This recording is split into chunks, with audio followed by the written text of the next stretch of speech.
Hello, my friend. I'm so excited to see you here today. It's episode 393 of the Keto Diet Podcast.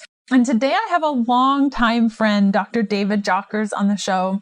He's a doctor of natural medicine and runs one of the most popular natural health websites, drjockers.com, which has gotten over 1 million monthly viewers, and his work has been seen on popular media such as The Dr. Oz Show and Hallmark Home and Family.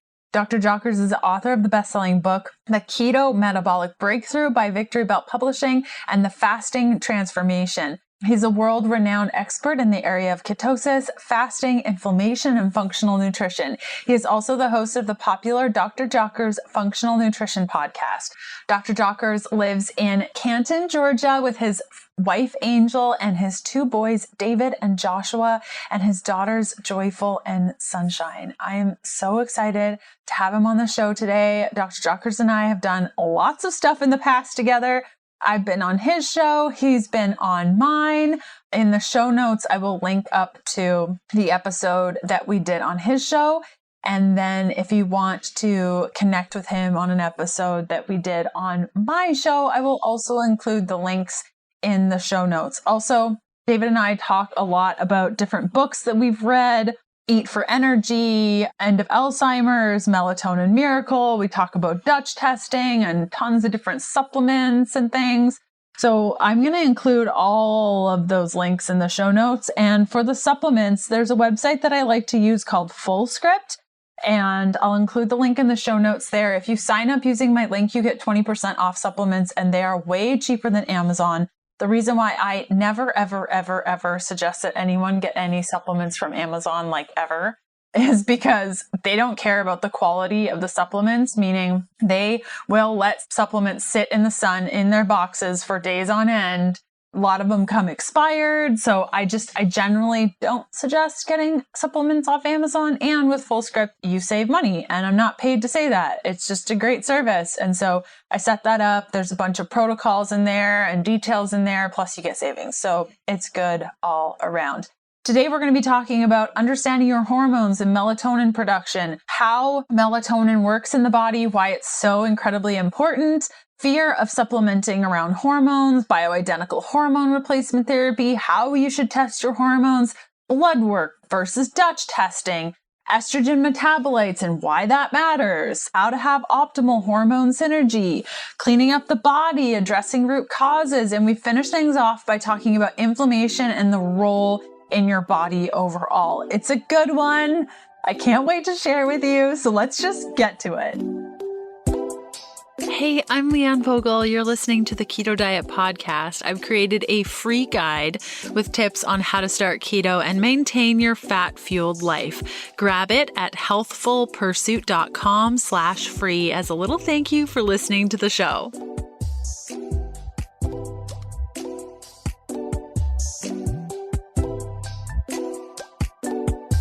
Hey, Dr. Jockers, how are you? Great. Really great to reconnect, Leanne. Yeah, it's been a really long time. Just incredible. I'd love if people haven't listened to our past episodes and things that we've done together. Can you start off by telling us a little bit about yourself? Yeah, for sure. So I am a doctor of chiropractic and a doctor of natural medicine. I'm just really passionate about helping people get well. And I started a clinic in 2009. It's called Exodus Health Center in Kennesaw, Georgia. And I actually eventually sold that clinic, but they still do functional medicine and chiropractic care there. And I run a really popular website, drjockers.com, that I started in 2012, putting out, what we try to do is put out the world's best health content, making it super thorough, image rich, and really a great experience for people when they come to the site so they can get information in a really user-friendly way and a way that people can really enjoy reading through and digesting in-depth functional medicine content. And so it's drjockers.com. I also have a popular podcast that I've had you on, Leanne. It's called the Dr. Jockers Functional Nutrition Podcast. That's great. And what's your favorite content to create? Like, what's your absolute favorite when you sit down and you're like, oh, I can't wait to make XYZ? What's like the one topic that really speaks to you right now? It's hard to say. Like I'm actually reading Dr. Dale Bredesen, one of his new books. It's like the End of Alzheimer's program. And so as I'm reading that book, I'm like, I just get ideas. I'm like, oh, I don't have an article about beta amyloid plaque. I need an article on that. I don't have an article on ApoE4, right? The genotype ApoE4. I need an article on that. So I just start reading. I like reading other people's books that are very knowledgeable. I just read Ari Whitten's book, Eat for Energy. And so it's like I start reading books and I'm like, I get ideas. For example, we're putting together a really in-depth article on melatonin and how powerful melatonin is, how it's amazing for, it actually can slip right into the mitochondria. It's one of the most powerful antioxidants to buffer oxidative stress within the mitochondria. And it's got a lot of powerful, we think about melatonin, we just think, okay, it's sleep hormone, right? But it's anti-cancer, antiviral, antimicrobial, really helps regulate the gut microbiome, helps reset the mitochondria. I mean, there's just so many great benefits to it. So I just start reading, Leanne, and then I get ideas. Okay. In fact, I would say like where I kind of get stale is when I'm not reading books, because reading for me and just doing research and reading helps me be excited. And when I uncover topics that I want to go deeper into, I work with my writer and I create an outline and I go through a whole bunch of different studies and I create a detailed outline for her. And she ends up writing the article, but I do a lot of the front end research. And then after that, my team, we set it up in WordPress and then I go through it, I edit it. I work with the graphic design team to create, really good images for it, to make it real image rich and just kind of add to the experience for the individual when they read it. And so I always feel like you can't really master something until you can put together a really great piece of content and teach it, right? So then oftentimes what I'll do is I'll then after we do the article, I'll take images from it and create a PowerPoint and then actually do a YouTube video, right? Or I'll just do like a stand-up, with a videographer, just a YouTube video explaining that topic. Because I really feel like that's when you have a level of mastery. And so whenever I'm putting together a new topic, my goal is that topic I can have mastery over and it can just kind of become part of my knowledge bank. You and I are so similar in that way. A friend texted me a couple of days ago and they're like, what are you doing this weekend? I'm like, I'm going to read all the books on methylene blue I can possibly get my hands on, and I'm just going to go down the rabbit hole. So that's what I'm doing this weekend. And then I'm going to write an article on it, and then I'm going to make a video. And you're exactly right. I process information the same way. And melatonin, especially, I know that when I was studying nutrition, like 2007, melatonin was one of those things that you just didn't supplement with. A lot of people were saying that you could become dependent on it, that it was pretty dangerous, and a lot of shifts and changes on melatonin over the last couple of years, right? Oh yeah, for sure. Yeah, exactly. That's what I had heard as well, that because melatonin is a hormone that your body produces, we're told, okay, if you put in a hormone, right? And it's kind of like the testosterone research, if you're injecting testosterone, your body stops making as much testosterone, but not all hormones work that way. For example, when people take thyroid hormone, it doesn't mean their body's necessarily going to stop producing thyroid hormone. And so it doesn't necessarily work that way. And with melatonin, supplemental melatonin can have tremendous benefits. And a lot of people, especially as they age, their melatonin levels drop. Now, I don't think there's real good research out there. I haven't found any real good research where they take an older, just a group of older people that have lower melatonin and actually have them get early morning sunshine, have them, exercise regularly, have them eat a blood sugar balancing diet, and then turn off all the blue light in their homes, in the evening, and wear blue light blocking glasses and do all the things to help optimize melatonin and then study them. So I haven't seen any direct research like that.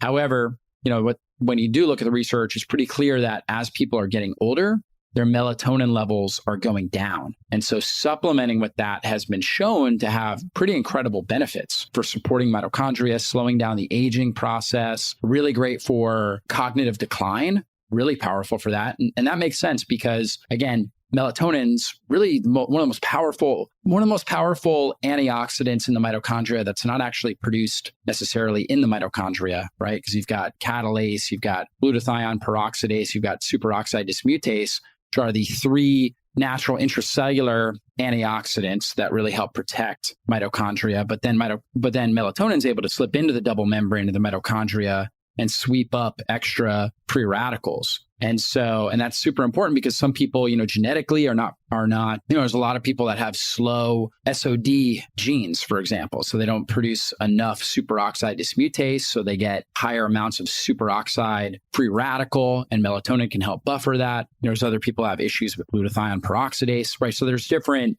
based on our genetics, some individuals may not be able to buffer some of these free radicals as well as others, but melatonin is kind of the cleanup crew, right? Comes in there to help clean up. And so we want to get enough of that in there.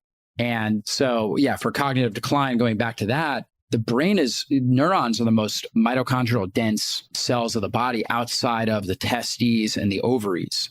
So you have something like, and it differs based on who you ask, but when I understand, about 10,000 mitochondria per neuron, whereas your typical muscle mitochondria, it's like 1,000. Liver is like 2 to 5,000, somewhere in that range. Same with heart.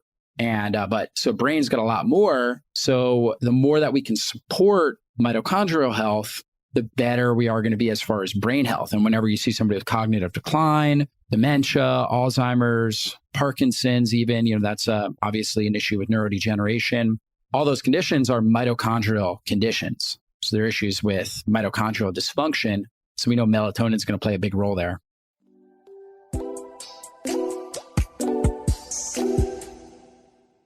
I found my new favorite snack and it's here to stay. House of Macadamia's seasoned macadamia nuts. They're like chips without the carbs, like seriously. The first time I had a bag of their onion flavored macadamias, I was floored. Macadamias, sea salt, onion powder, garlic powder, parsley, that's it. Simple, delicious.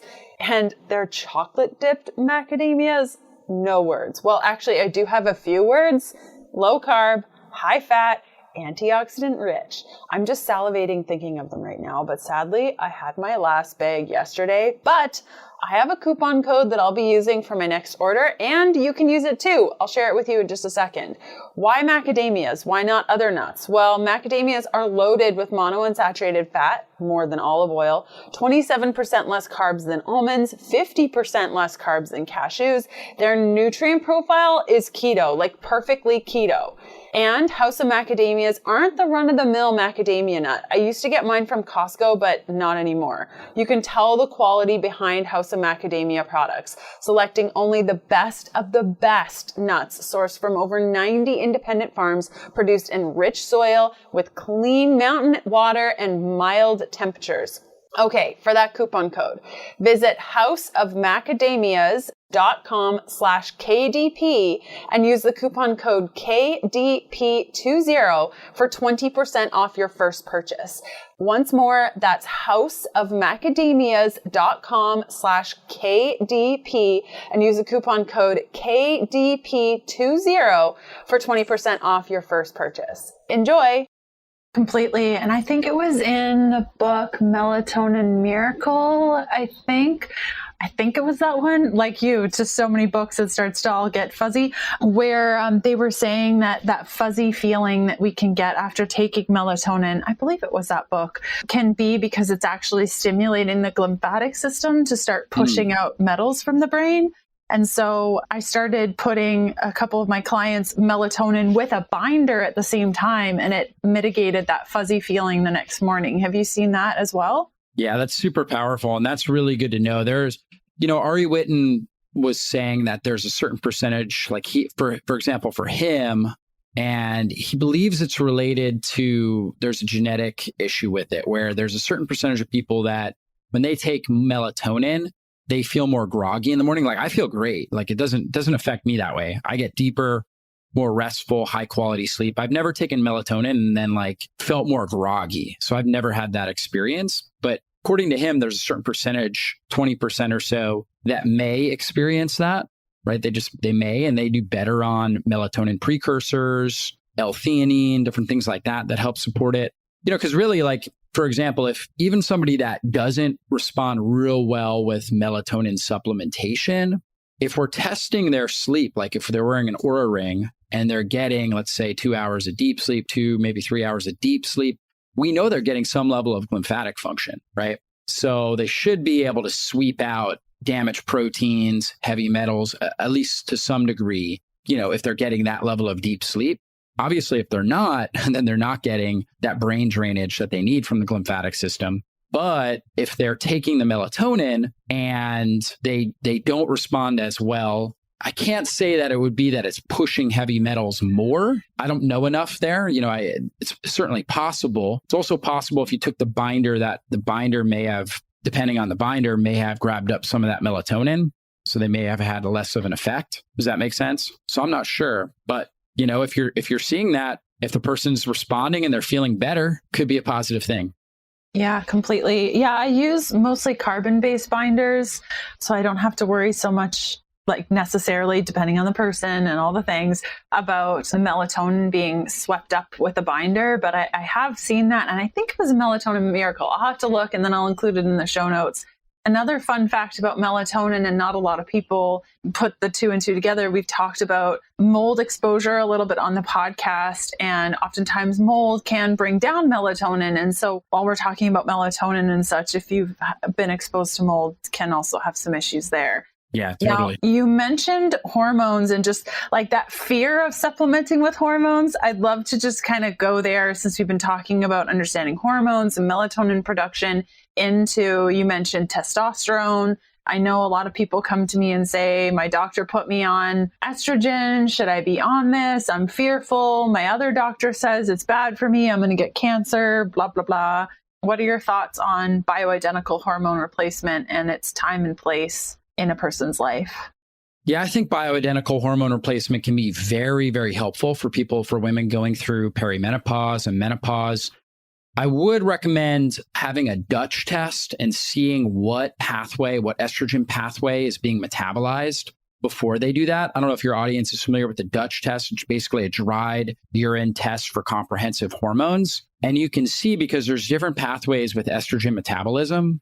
And so if you are metabolizing estrogen into, I'm going to butcher it, but it's the 2-hydroxy-16-hydroxy-estrone, I believe, or estradiol, can't remember exactly. But the higher the number, so you're going to see a 16, you're going to see a 4-hydroxy-4, those ones are sending out a larger growth message. So estrogen tells the cells to grow, and it tells, it's very stimulating. And so we want a level of stimulation there, but we don't want too much growth, because especially as a woman's going into perimenopause and menopause, we're not trying to grow a baby. And so we don't want too strong a growth message. And there is, the 2-hydroxy metabolites of estrogen are more of a toning level of estrogen that's very healthy. And so if you're getting bombarded by too much strong messages of growth from estrogen, that can be a really big problem. It can lead to breast cancer, fibrocystic breasts, uterine ovarian issues, things like that. So you do want to get a Dutch test before you just start throwing hormones in there. And there are nutrients that you can take. Sometimes people aren't methylating well, so they need more B vitamins. Sometimes they need things like diindole methane. Sometimes there's toxins, that are really contributing, creating a high production of quinolones that are causing major free radical stress. And so we've got to reduce the toxicity. You mentioned mold, heavy metals, xenoestrogens in the system, things like that. So binders, you mentioned carbon binders. So fulvic acids, humic acids can be really helpful for helping pull those things out, zeolite, and get those toxins out. So that is so I'm not against bioidentical hormones. However, it is important that somebody understands where their hormones are as a baseline. And then also trying to address root causes. So like with men with testosterone replacement can be helpful, but I always try to look at okay, why is this person's testosterone down to begin with? Now, we know when a woman's going through perimenopause and into menopause, it's very natural that their hormones are going down, right? Because, their ovaries just stop producing the same amount because they're not trying to grow a baby. With men, certainly, we're going to have more during reproductive years. However, men shouldn't have a really big drop in testosterone. That's typically going to come from insulin resistance, toxicity, just a sedentary lifestyle, things like that. So we want to address those root cause factors. If that person has insulin resistance, we want to get them doing intermittent fasting, We want to get them on a lower carb diet. We want to get them exercising, building muscle, particularly weightlifting, weight training. For me, I weight train regularly. And I tell my wife, certainly I enjoy the physical benefits of it. But even when we go on vacation, it's like, I have to find weights, heavy weights to lift. And she's like, why do you have to do that? And we have young kids. Sometimes it's like an inconvenience because I'm like, I have to go lift weights. I got to go find this gym. And she's like, you look great. Why do you have to do that? Why can't you just take a day off? I'm like, really? I do it for my mental health more than anything. And so I just feel mentally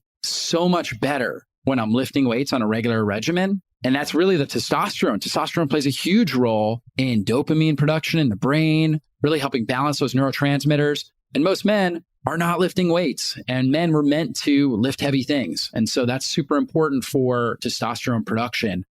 So I try to look at kind of root cause factors and address those. And so sometimes doing that in conjunction with bioidentical hormones, I think that's really the best route to go. And oftentimes things can be addressed, symptoms, unwanted symptoms, quality of life can be addressed really with just the lifestyle factors. Sometimes bioidenticals are not needed.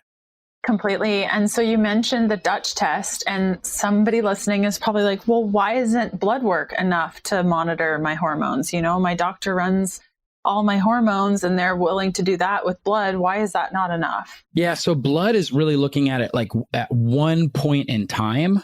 And whereas the Dutch is looking at it over a 24-hour period of time because you're collecting that urine. And then also there's metabolites as well that the urine is checking, like cortisol and cortisone. It's looking at how these things are being metabolized. And so you get a lot more data from that as opposed to blood. Blood, you're just getting one point in time. And depending on how you slept that night, there's a lot of different factors that are going to affect it. Like, for example, cortisol, you're always going to have a little bit higher cortisol in the morning. So if you're doing your blood work fasted in the morning, like most people, you should have a little bit higher cortisol. Now, where those reference ranges that they're coming up with cortisol, I'm not exactly sure, but those reference ranges might be middle of the day or something like that. So it might look like your cortisol is really high in the morning when it's actually should be slightly high. And if you get your cortisol done, in the mid-afternoon, right, or the evening, it could look, or if you get your blood work done and you're looking at cortisol, it could be really low at that period of time. It could look low, even though it's, your morning cortisol is normal range. And then as it goes out throughout the day, it starts to gently decline because cortisol is very much an awakening hormone. So you're going to have higher amounts of it in the morning, and then it's kind of gradually comes down as the day goes on, and then kind of goes to its lowest point right when the sun sets, right when it gets dark. And that's what allows for melatonin to be released. And so we can get really good sleep. So timing plays a really important role. And that's why with the Dutch, you're doing it over the course of a day. So you're going to get those measurements and the metabolites.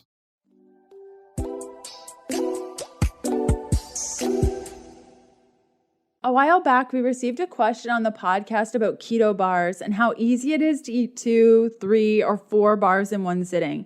Now, I've thought a lot about this for quite a while, and I too struggled with it to the point where I couldn't have keto bars in the house because I would eat far too many in place of preparing a proper balanced keto meal.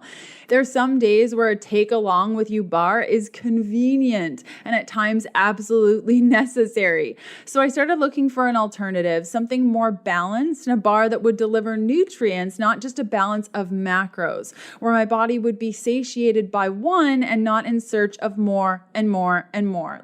I think one time I had 6 keto bars in one sitting and I didn't feel so good after. And then I found that very bar. So here are the ingredients in the new bar that I'm now eating, only one of at each sitting. Organic cashew butter, organic tapioca fiber syrup, 100% grass-fed bone broth protein, organic dried apples, organic dates, organic pumpkin seeds, organic superfood blend, which includes organic kale, organic broccoli, organic spinach, organic acerola, organic wild blueberry, organic spirulina, organic ginger, organic turmeric, organic sunflower lecithin, organic cinnamon, organic flavors, Himalayan pink sea salt, organic rosemary extract, and monk fruit extract. Now, this is made with certified organic, if you didn't catch that, organic, antioxidant-rich superfoods, cold-pressed, gluten-free, grain-free, soy-free, non-GMO, contains healthy proteins, fats, and vital nutrients, no added sugars, artificial sweeteners, or sugar alcohols. It's very low in natural sugars at 4 grams or less, depending on the flavor, and it's whole food based. Now, this bar is from Paleo Valley. They call it the superfood bar, and I'm happy to report I eat one and I'm satiated and I move on. No more bar binges. Now, this is huge, huge, huge, huge for me. Head on over to paleovalley.com, load up your cart with superfood bars and whatever else you find that tickles your fancy. Enter the code KETO at checkout and receive 15% off your first order. Again, that's paleovalley.com and use the code KETO for 15% off your first order. And you mentioned the metabolites earlier. You went through, I think, the 16-OH, 4-OH, and 2-OH estrone. What influences these metabolites? I think you touched a little bit on the B vitamins, methylation specifically, but are there other things that kind of shift those metabolites to the way that you want them, which sounds like the 2-OH estrone? Yeah, for sure. So insulin resistance is a big factor. So just making sure that our blood sugar is stable. And I know, Leanne, you talk a lot about this. Blood sugar stability is really critical for all hormones. And if we want optimal hormone synergy, right? Because different hormones are going to be released different times of the month, depending on if a woman's cycling, even if they're in perimenopause, just before menopause. So different hormones are going to peak and valley throughout that whole period of time. But one key way to know you're going to get the right hormone synergy is keeping your blood sugar very stable, keeping your insulin levels very stable. So that's another thing we want to look at on blood work, is we want to see where your hemoglobin A1C is, where your fasting insulin levels are. I like to see hemoglobin A1C, which is basically a measurement of glycation, where sugar binds to red blood cells and actually damages the red blood cells. And so it's called glycation. So you don't want more than 5% of your red blood cells to be glycated. Now, there's a lot of people walking around with hemoglobin A1C, 5.6, 5.7%. And their doctor says, oh, that's great. That's a really good measurement. But we want to get it to, maybe 5.2 or under. Ideally under 5 is really optimal. So that's a sign of very good blood sugar stability. Then we also want to see that you're fasting insulin. So you should be fasting, let's say 12 hours overnight before you go in for this blood work. Should be under 6, right? So you're going to have some level of insulin, maybe like 2 or 3 or 4. But I like to see it under 6. And that's a sign, again, that your body is not overproducing that insulin. When you overproduce insulin, for some women, they produce a lot more estrogen, particularly more of the 4 and 16 hydroxy estrogens, which are, again, those stronger growth signaling estrogens. And for other women, they may not get as much of a rise in the estrogen or those estrogen fractions, but they'll get a large rise in testosterone, and they can develop a condition called polycystic ovarian syndrome, which is a syndrome that is characterized by insulin resistance, so high fasting insulin, and high testosterone. And then the women start to form these cysts. Oftentimes cystic acne can go with that. Those are common that they kind of go together. So keeping your blood sugar stable, exercising regularly, eating a nutrient-dense, high-protein, healthy fat diet, right? That's super critical. Whether it's a keto diet, doesn't necessarily need to be a keto diet, but it needs to be a blood sugar stabilizing diet. And I know, Leanne, you talk a lot about that in your podcast. So I'm sure they can go back and look at more details there. Exercise, critical. Detoxification strategies, getting out in the sun. I mean, that's so critical. So you get out in the sun, like before this, I just went out. It's beautiful out here in Georgia. And I like to get sun in the morning, midday, and then in the evening. So I go for a walk in my neighborhood, and it's beautiful out. So I just take my shirt off, get as much of the UV rays as well as the near infrared, which are going to be higher in the morning and also at sunset. So as the day goes, towards noon, as it pushes towards noon, you get more of the UVA, UVB, which are known to produce vitamin D, of course, right? And kind of get more melanin synthesis. So you get, the tanning effect. And they can also be damaging if you get too much. In the morning, you get more of the near and far infrared. That is really powerful for reducing inflammation in the body. It can have a really positive effect on our hormones as well. Most people, this is like an ancient proverb. It's It says, if you want to be happy and have an energy-filled day, wake up and watch the sunrise. If you want to sleep really good at night, watch the sunset, right? And so it just it's a feel-good proverb, but I think that there's actually physiological sense there as well, that in that you're getting a lot of these far infrared and near infrared rays when you're watching the sunrise and the sunset. You're getting red light as well. All those have powerful anti-inflammatory, hormone optimizing benefits. So that's another great thing. Get moving, get sunshine, ground your body. So get out bare feet, grass, dirt, sand. I took my walk around our neighborhood bare feet today. There's free electrons that come from the ground, right? And so I know you're in Florida or the Bahamas, right? So you're on the beach, getting a lot of free electrons that come from the ground that help neutralize free radicals in the system. I always consider grounding, where you're, again, getting your bare feet on grass, dirt, sand, kind of like showering from electromagnetic frequencies that we're all exposed to with our cell phones, with computers. All of us are exposed to that in this digital world. And the way that we can help detoxify or help shower, just kind of give ourselves a daily cleanse, is getting out, reconnecting with nature, whether it's going out in a forest, being around trees. We call that forest bathing, which is actually a therapy they use in Japan. So they take these guys out of the city, these businessmen out of the city, and they have them spend a week in a forest, living in a little hut, going out in the forest every single day for their mental and physical health, right? They should be doing that here. They're getting all these free electrons by doing that. And we can do it, if you don't have a forest right next to you, just go out. Hopefully you've got grass or dirt or sand or something like that you can just stand on, and you get those free electrons. So that's another powerful thing that's helpful. There are also different polyphenols and different compounds that are helpful when it comes to your diet. Like, for example, with estrogen metabolism, cruciferous vegetables, particularly broccoli sprouts, are very high in isothiocyanates, which are these compounds that help with estrogen metabolism and help bring it down that 2-hydroxy path. They're also high in folate, which is a B vitamin that's necessary for methylation. So broccoli sprouts, broccoli, all your different cruciferous vegetables.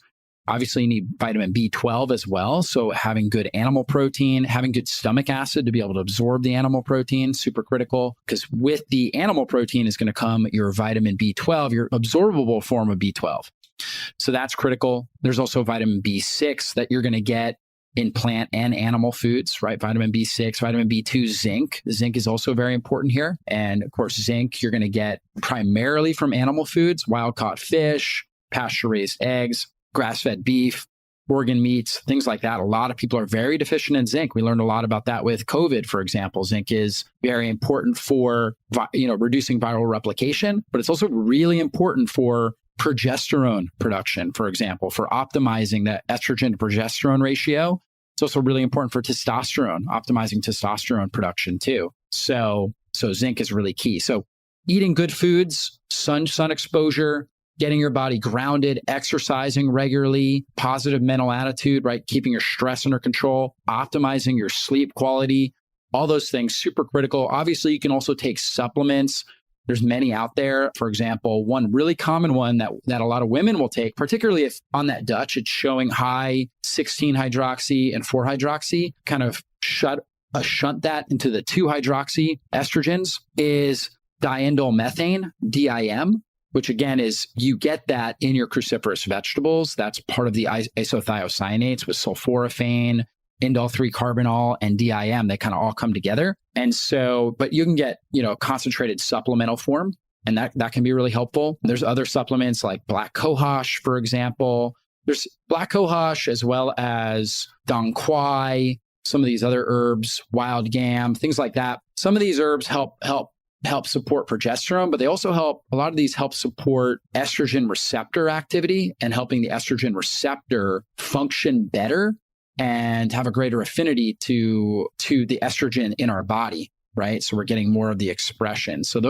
oftentimes those three, black cohosh, wild yam, and dong quai, as well as like different types of ginseng, Asian ginseng, can be marketed for women going through perimenopause, menopause. for optimizing estrogen and progesterone. But it's not that they like boost production. They may a little bit. It's more of a modulating of the receptor where the estrogen that you are producing, the progesterone that you are producing, the body is able to uptake it better. And so you feel the benefits, right? Like black cohosh, a lot of women that have hot flashes, for example, which is common when, you don't have enough estrogen production. They oftentimes feel a lot better. They see really good improvement there. So that can be key. Let's see, am I missing anything here? Fiber can be really key. Calcium D-glucarate is another really good one because, Leanne, I don't know if you're running a GI map test. I know you've gotten really into functional health. The GI map will I show, love those things. Yeah, so there's a biomarker called beta-glucuronidase, which is a marker for basically the bacteria are breaking down bad estrogen, or they're basically breaking down, your liver is breaking down estrogens and trying to shunt them out through your intestines. But bad bacteria will actually create this enzyme beta-glucuronidase, which will reactivate estrogens and basically cause them to get back into the bloodstream. And so we want to keep that marker under control. Calcium D-glucarate will do that. It will help to bind and grab that and help pull that out of the system. And that's critical. So you'll see that in a lot of supplements that are marketed for female hormone health is calcium D-glucarate. And then obviously taking something like, you obviously want to optimize your gut microbiome. So probiotics, oftentimes, a lot of people get really good results with that. Sometimes there needs to be some cleanup, right? Whether it's cleaning up fungal overgrowth that's in the system, mycotoxins, and mold overgrowth, could be parasites, things like that. So if there's a high infectious load, if there's a high pathogen load in the system, oftentimes we'll see really high beta-glucuronidase. And taking the calcium D-glucarate will help, but it's not really getting to the root cause. So you want to address the gut microbiome and support it there. Completely. I go to the beach every day without fail. And oftentimes I'll like bury myself in the sand. And I went with a friend the other day and she's like, "What are you doing? You're like a child." I'm like, "I'm getting free electrons." There you go. Yeah, because it's Saturating so yourself. true. Exactly. Just like bathe in it. So I love your analogy of like the showering. It's so true. Just like getting all that stuff off. Now you mentioned cleanup. What's your favorite cleanup supplement? Mine is personally, like if I had to choose one, probably Bioidentical because it does so many different things. What would be your like go-to? Yeah, I mean, it's a good question. Like a binder or antimicrobial. So Bioidentical, of course, the antimicrobial. So it doesn't really matter.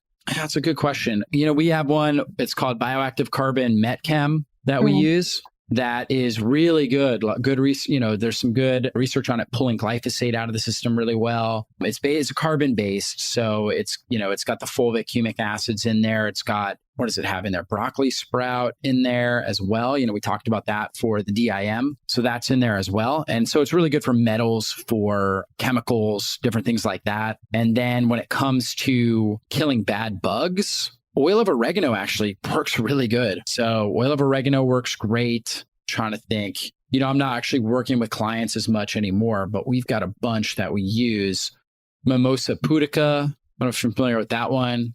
That can work really well as well. Yeah, so that's like a sticky substance that's really good, especially for kind of larger parasites like hemolyths and stuff like that, worms. Be surprised how many people have a lot of these things. And that's a really good one that kind of sticks to them and helps pull them out of the system. So that's a great one. Neem can be really good. Clove, right? Those are good ones that I like. Garlic can be helpful there as well. And then one thing that I've liked to, especially recently, try to kind of work towards is more of like a toning effect in the gut. So for years, I was using lots of antimicrobials and things like that with binders, and you can get really good results with that. I like a toning effect as well. So I've been using bovine serum, what is it called? Immunoglobulins, right? BSI, bovine serum immunoglobulins, which are kind of specific binders in the gut that really pull out specifically, not good for, if you're trying to pull chemicals out, that's not the one. But if you're trying to pull out bad bacteria, right? And that's fantastic for it. So it works really, really well. And then trying to tone with some probiotics and optimizing like stomach acid, pancreatic enzymes, bile, things like that, I think are all super critical. That's really your body's natural way of getting rid of microbes, bad pathogens, is having optimal stomach acid, optimal bile flow, good pancreatic enzyme production. and then having good immunoglobulins in the gut mucosa, right? So kind of supporting all of those things, I think, is super critical.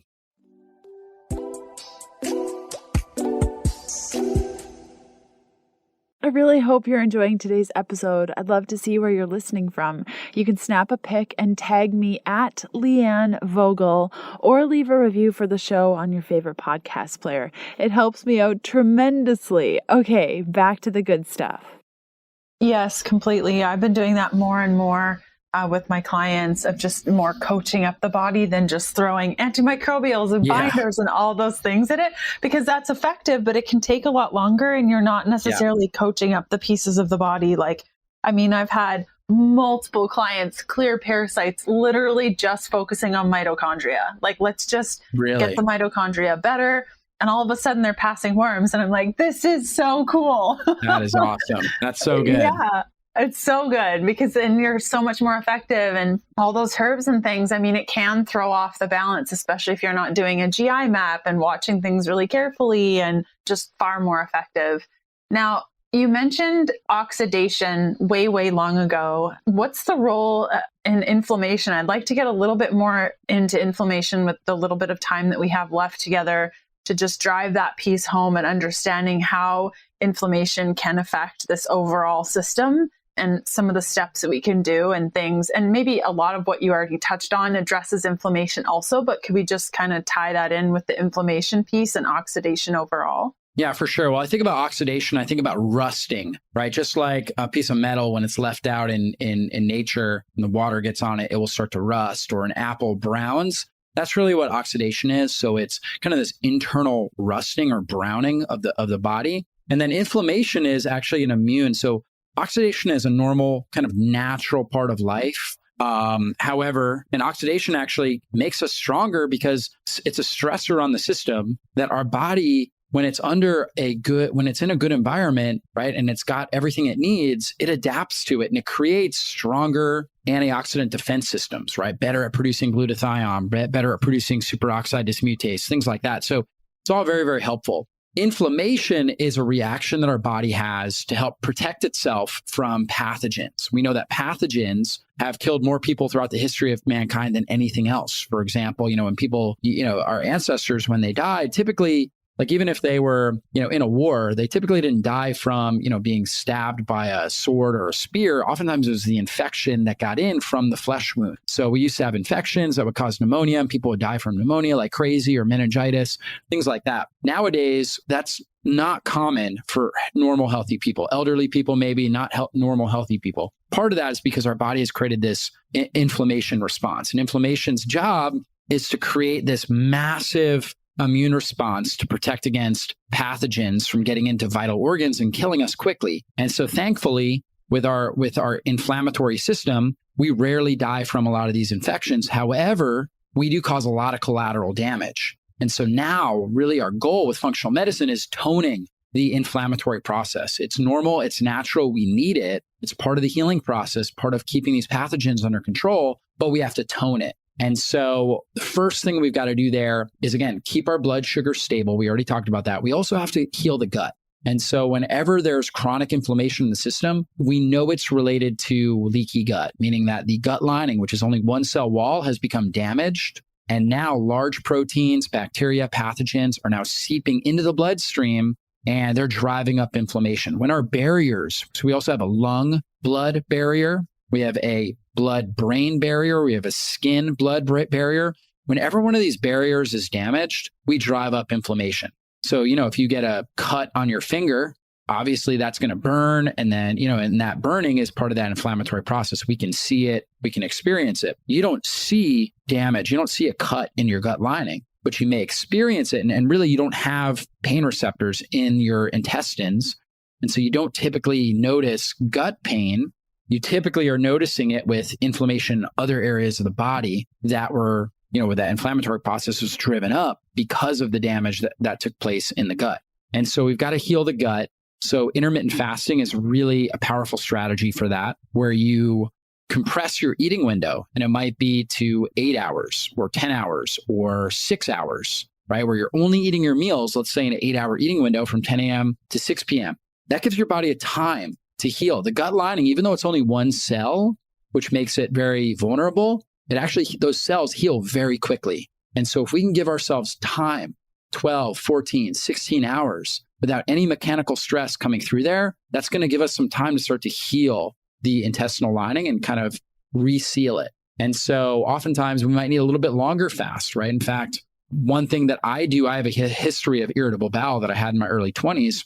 So one thing I found to be really powerful for me is I typically am doing most days like a 16, 18 hour fast. But then one day a week, I do about a 24-hour fast where I eat lunch, usually on Wednesday, and then I fast until lunch on Thursday. And it's like a great, really great reset. When I'm doing that, that allows for the intestinal lining to heal. It also allows for my gut bacteria to diversify. So when we're eating all the time, we're primarily feeding the primary feeders. And we have primary and secondary feeders in our gut microbiome. The secondary feeders live deep in the gut mucosa. The gut mucosa is the immune component of the gut. And so one of the main strains there is called Akkermansia muciniphila. Muciniphila means mucus loving. So it can eat the mucus. It also loves polyphenols, particularly things like ellagic acid, which we find in pomegranate, cranberry, muscadine grape, things like that. So when we're eating every few hours, the primary feeders get overfed and they crowd out the secondary feeders. And we actually get a thinning in our mucus lining. And this is what most people are doing, eating every few hours. When we take that time, like the 12, 14 hours overnight, we allow for a trimming back, almost like the way the example that I use is that I have an apple tree and a blueberry bush in my yard. And the apple tree, every year it grows and its branches and leaves crowd out the blueberry bush from getting any sun. So now the sun can't shine on the blueberry bush. So if we don't trim the hedges on the apple tree, we don't get any blueberries. Well, it's kind of the same thing. We've got these primary feeders in our gut microbiome. We've got to trim them back. So we need time without food so that some of their population dies off. And now that allows room for these secondary feeders who can live on the mucus, right? So they don't necessarily need food coming in. And when they eat the mucus, they actually stimulate the goblet cells in the intestines to produce more mucus, right? Produce more mucin. So they actually create a thicker, healthier mucus lining, which again is the first line of defense in our intestines from any pathogens. That's where our secretory IgA, our immune component is. So critical that we have healthy mucous membrane. So that really allows for Akkermansia muciniphila and these other secondary feeders to thrive, and it creates greater diversity. And all the microbiome researchers out there say, if there's one thing we know looking at the microbiome, we've been studying it now for, 15, 20 years, is that the diversity, the amount of different types of species is shown over and over and over again with lower rates. When you have larger diversity, lower rates of inflammatory disorders throughout your body. And so getting that diversity, intermittent fasting is one of the easiest ways. Another way is obviously eating a variety of different types of foods,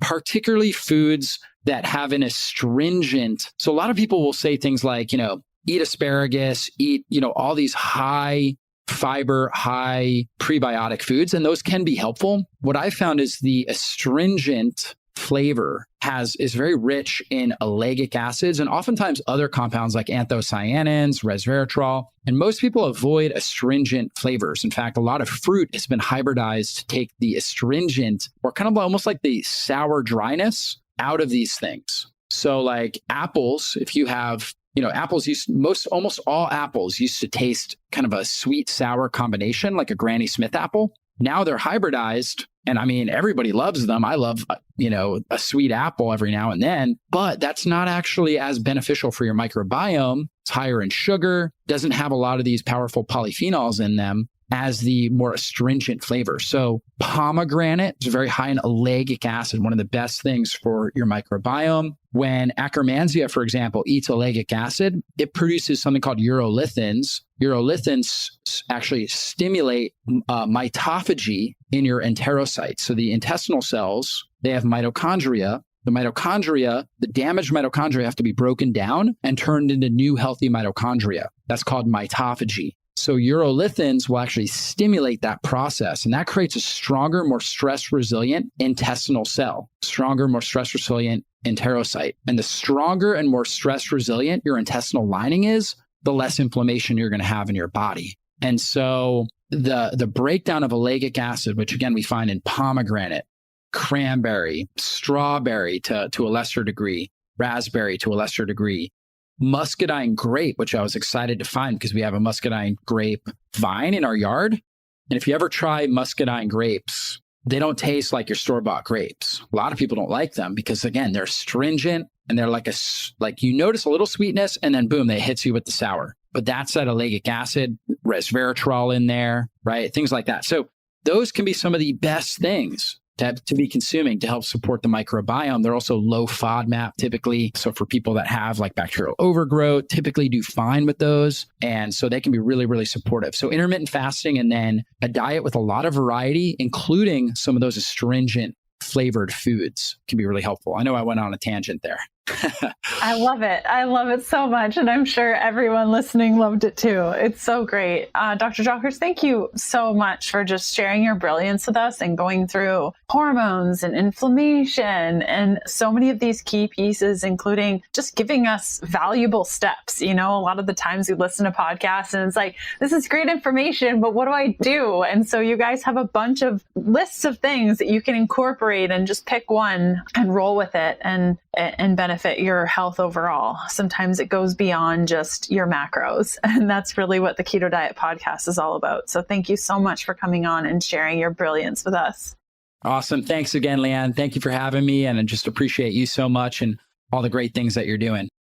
I hope you enjoyed today's episode with Dr. Jockers. Again, you can find more from him by going to drjockers.com. That's DRJOCKERS.com. And all of the links and things will be in the show notes today. If you're unsure of where to find those things, just click around. And if you can't figure it out, just go to ketodietpodcast.com and look for today's episode, which is episode 393. Okay, so just go to ketodietpodcast.com, look for episode 393, and everything will be on that page.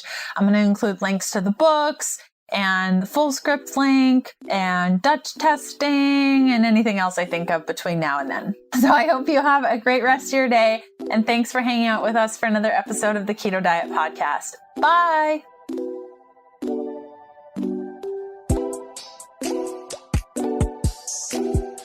Thanks for listening to the Keto Diet Podcast. Join us again in a couple of days to discover more Keto for Women secrets for your fat-fueled life. Music for the Keto Diet Podcast provided by Yechi. Follow Jacob on Instagram at Yechi_official and on Spotify as Yechi. That's YECHI.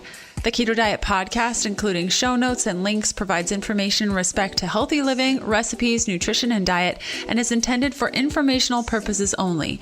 The information provided is not a substitute for medical advice, diagnosis, or treatment, nor is it to be construed as such. We cannot guarantee that the information provided on the Keto Diet Podcast reflects the most up-to-date medical research. Information is provided without any representations or warranties of any kind. Please consult a qualified physician for medical advice and always seek the advice of a qualified healthcare provider with any questions you may have regarding your health and nutrition program.